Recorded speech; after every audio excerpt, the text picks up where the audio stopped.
while we are here in Miami, and while we enjoy the peace and the calm and the food, there are Muslims in the Muslim world who are suffering. It is becoming a very, very serious situation. And I had the opportunity to speak to some of the Muslims coming from the areas in the Muslim world and found out that what is happening on the ground in many parts of the Muslim world is very much different than what comes over the media. In Kashmir, today there are people who are dying. There are people being arrested. Women are being raped. In Palestine now, although it appears to be a situation where leadership is moving toward peace, on the ground level, there are people being arrested. There are people tortured in prisons.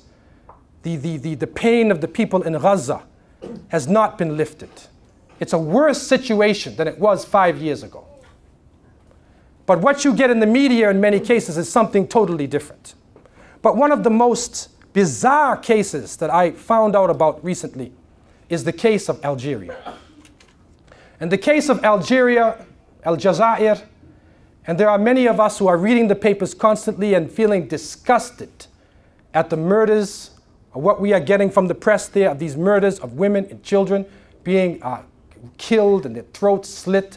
It's something which is terrible. Hundreds of people being just bludgeoned to death in these villages. And I had the opportunity to speak to some of the brothers from Algeria who have contacts on the ground, what is actually happening in Algeria itself. And they showed me that for the most part, the areas where people are being punished, are being killed, are areas that support the Islamic movement. And this was confirmed to me in the Toronto Star when they had a very big picture of a Muslim woman who was crying, and it said that she is from the village of Bin Talha.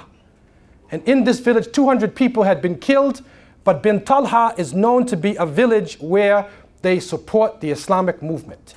Then it said, however, it is not clear who carried out this slaughter. It is probably Islamic fundamentalists. Now, how are you going to slaughter people when these people support you? And this is happening over and over again.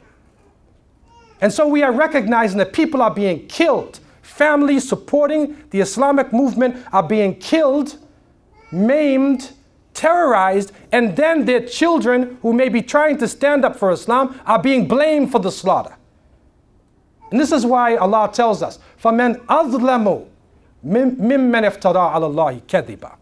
Who is more unjust than somebody who tells a lie on Allah subhanahu wa ta'ala, on people who are trying to be decent and trying to stand up for their rights in that country.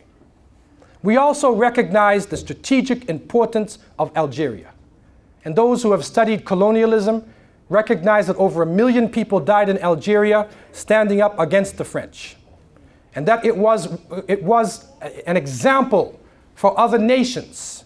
And that if something happens in Algeria, if Islam is established in Algeria, inshallah, that no doubt it would have a great effect upon the whole of the Muslim world.